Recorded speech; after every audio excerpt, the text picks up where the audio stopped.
these two things. Let's talk about the spacer. Good morning. How are you? Today is a day 3 of vlogging a day in my life. Today I'm not feeling so good. I did my methotrexate injection last night, and this is my 3rd since I restarted it, and I feel nauseous. I did take my Sjogren last night right before I did my injection, but it just didn't work very good. It was really hard for me to wake up, get up, and function, and I still feel icky. I decided I just need to do some TLC with myself. So that's what today is about. Just various things. The methotrexate. I've got my inhaler for my allergy, breathing kind of issue. And I have a spacer on it. So I'll explain why I do that. Got my ibuprofen, earbuds, Gas-X. This is simethicone. 125 milligrams per tablet. This has helped me in the past when the ondansetron hasn't done enough. Eye drops. Yes. I have an extra little memory stick for the phone, and I've got a book here to read. This is, I think, more for preteens and teens. With my brain fog, this would be an easy read that won't take me forever to comprehend. My tablet, my Sjogren's book, my bullet journal. I'm kind of doing my bullet journal kind of like junk journal style. So I also have markers for highlighting when I'm reading, and for the bullet journal, these things. I really like these. I bought them at Bi-Mart, and they have a really nice locking mechanism and 2 spaces in here for the different types. And the lot fits in there, and just close it.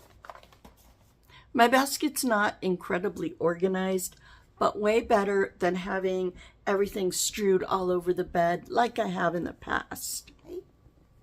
Yeah. So, sweetheart, yeah, did you come up for some loves? Some attention? Yeah. I want to explain this spacer thing. Most people just have this part, like this part. And most people don't know about this, so that's coming up. So I have 600 milligrams here of ibuprofen.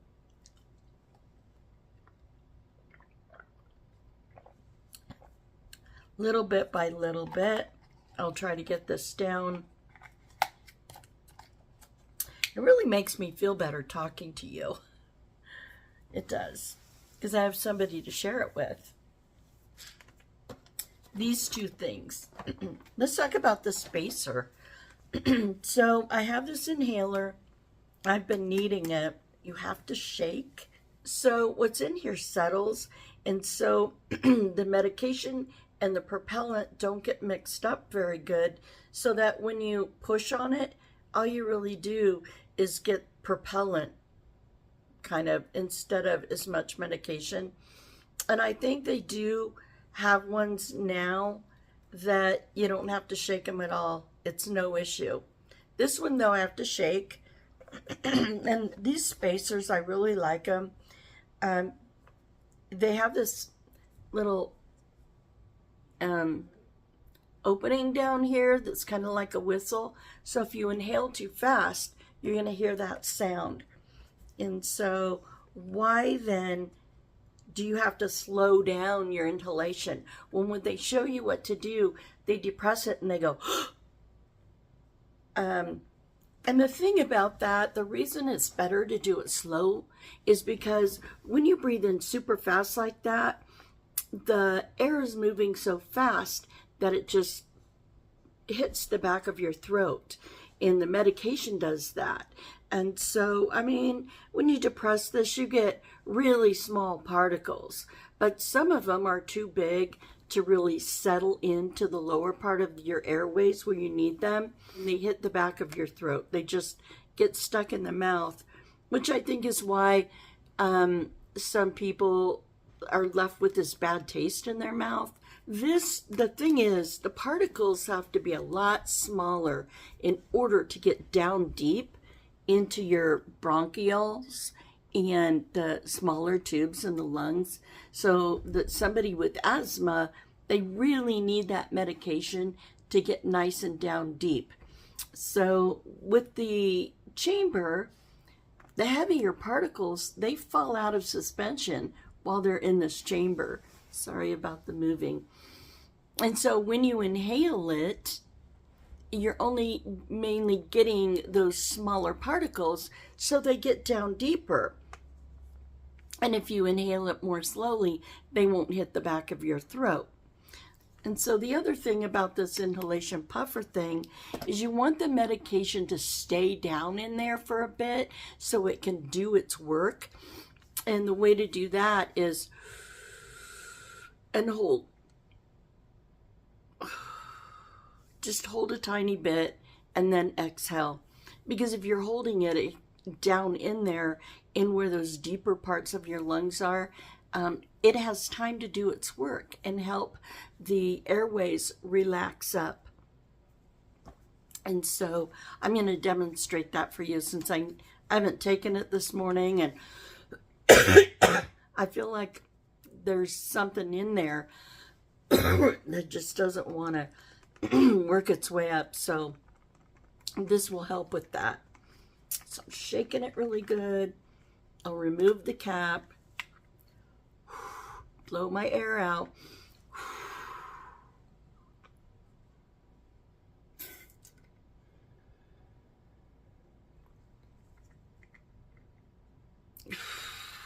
Okay, I'm going to do that one more time.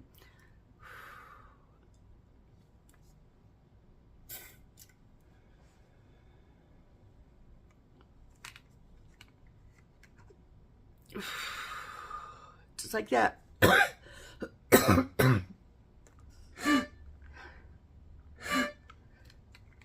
So that kind of helps you know if you're going slow enough. That's why I really like these. I encourage people to use these. Although I realize when you're out doing sports, or you're bike riding, or you're hiking, or you're just out and about, this is a huge thing to carry around in your purse or your pocket. Sometimes you just have to do it this way and kind of thing. But if you're at home, or, if you have a backpack that you carry or a bigger purse, this chamber would be nice. Okay, let's talk about the methotrexate. There's this type of methotrexate. And so when my provider prescribed Otrexup, I thought, oh, it's a different medication. He's listening to me and understanding that I don't want to take the methotrexate anymore, and that I need something else, especially since the other one that I took, I'll put the name up here, I can't remember it, but I had a nasty reaction from that. So but my labs came back, my inflammation was really high, my rheumatologist was pretty concerned about it, and so he put me back on methotrexate. And this is what it looks like. The first 2 doses, I had no nausea at all. Nothing. I took my anti-nausea med and it worked like a charm. But just not this time. Maybe because it's building up in my system now. But this is what it looks like. It's got this window here, right there. And there's the medication. And what you do is you twist this cap off. It comes off very easily. And then this is step 2. And this little tab right there, you just push it off just like that. And then you don't have to even see the needle part. You don't have to see any of that. and you just, and then all you do is boom, and it does its own thing. You don't even have to depress it. Just shoots it in fast, I guess. And the thing is that I do like about this is no bruising. I haven't had even one bruise from this. And I always used to get bruised. And which is weird to me because I bruise so easily. I'm always bumping into things. I wake up with bruises that I'm just shocked. Where did that come from? So that it hasn't left a bruise to me is amazing. But I just really need to get the nausea under control and the feeling of ickiness. So I'm sorry this was kind of boring.